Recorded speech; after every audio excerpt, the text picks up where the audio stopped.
Mitch Browne here, Green Beach Company, YouTube channel here. Please subscribe if you like this. I'm a career coach, so for 10 plus years I've been advising people in the offline world how to find, get, land their next job. So everything from resumes, applications, follow-up, networking, and then really where I feel like I can add the most value and people sometimes need the most help is in the realm of interviewing. And so I work with people typically one-on-one or in a group setting, coaching them up, and a lot of it comes down to confidence and practice. And both of those things are in short supply a lot of times with people interviewing. Especially if you've been in a job for a couple of years, 5 years, 10 years, you may have not gone on an interview for a decade. And now let's just say you get the application in, you get called in for an interview, and oh crap, I haven't prepared for this at all. You're so far out of practice of this type of interviewing realm, kind of like dating maybe for someone. You've been out of it for so long, you don't know what to do. So what I wanted to cover today, I'll try to keep this short because I need to wrap it up and then trim the video down to cut out all the technical setup stuff at the start.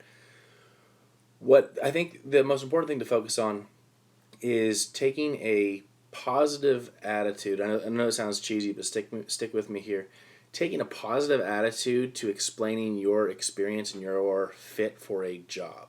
So what I will do is they try to think of reasons why they shouldn't get a job and why their qualifications maybe don't match up right on with what they imagine the interviewer is thinking, what the interviewer wants. And so what I typically recommend is take the reverse approach. So assume you are qualified. If you've done your research about the job or you've met someone who does this type of work, if you're confident that you can do the work, it's going to take you a little while to get up to speed. If you're confident you can do the work, embrace that confidence and cast your background in a way that makes the other person impressed that you believe that you can do it, right? So let's just say you've been driving a truck for years, but you've really wanted to get into project management. So on the side, you've done a project management training course, and during your course of time while you're driving the truck, maybe you handled a new initiative at work. Maybe you implemented a new training process, or you implemented a new fuel savings program. Instead of going into somewhere and go, oh, well, I just a truck driver, I don't belong here, I don't fit in, take the reverse and say, yeah, I've been dying to get into program management for years now. Thrilled at the opportunity to get into let's just say, a white-collar job or a desk job or get into program management. And here's what I've done that, yeah, it may not be a spot-on match with what a traditional resume looks like, but I think what I've been able to do in terms of working with groups of people, working towards deadlines, scheduling out plans of attack and executing them, really applies towards what you're looking for. So being able to bridge your experience to the company you're applying to is huge. And you almost think of it like a challenge, right? If you look down a job description and you look down your resume or your list of accomplishments that you have, think of creative ways they won't even pursue it, or they'll write it off. Oh, they need someone who has experience with negotiating purchase orders. Well, I don't have it. Well, we'll find some creative way. Have you dealt with anything in billing, with collections, with clients, with accounts payable? Think of some way to take the requirement and match up either your actual experience or a hobby, or I may not have done this, but I have this that's similar. You want to draw those similarities between the two. So that's just a thought on bridging experience in an interview. And the other one is practice. And people don't do it because it's embarrassing, right? No one wants to say, hey, do a mock interview with me, and then have a friend or spouse or whoever ask them questions like, tell me about yourself, right? It's embarrassing, it's awkward, but just practicing it, and you can start in your car on your drive, just rehearse out loud your elevator speech. Hi, I'm Mitch Browne. I have over 15 years of finance experience, most recently at XYZ. My main responsibilities are A, B, and C, and I'm really excited about this opportunity for whatever the reason is, and fill in a good reason. Start saying it out loud. Maybe use a voice recorder app on your phone, or even record the video if you can bear looking at your own face. I know it's not easy for people, if you look at all like me, to do that.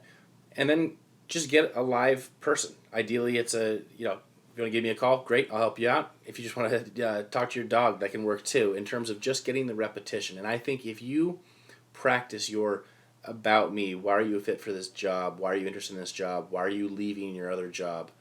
And then a few of the typical example questions, like give me an example of a time you've worked with had a difficult person on your team and how did you handle that? Or in a high stress situation and how did you handle that? Rehearsing those answers just out loud, and ideally out loud to another person, a handful of times makes all the difference. Because think about the people you're going up against in the interview.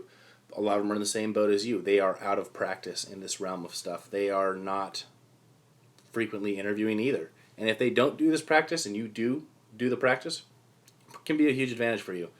And the more you do it, the more you'll be comfortable. And as I mentioned earlier, so much of getting jobs, nailing interviews, is just confidence. Believing that you are the most qualified, that you will get it, and just taking an approach that, yeah, would be a great fit here, great candidate. You don't say this, but they'd be lucky to have you. But you kind of need that thought in the back of your head or front of your head.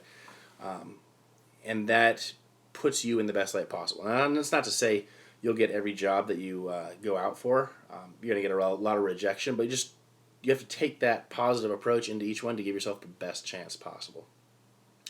Anyway, we'll wrap it up here with this technological experiment going live, and I'll see what the heck this actually looks like. But we'll be back with more live thoughts around job application process, where to find jobs, how to tap into your network, how to get your friends of friends or acquaintances of acquaintances to basically get on board with your job hunt with you.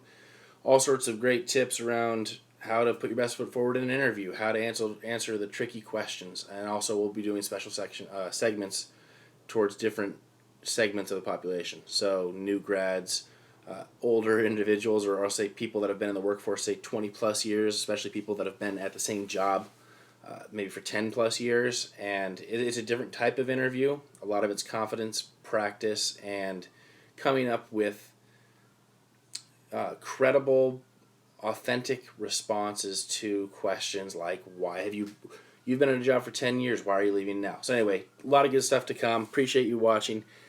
If you've enjoyed this, we'll appreciate a comment, subscribe, like, whatever it is. But anyway, appreciate your time.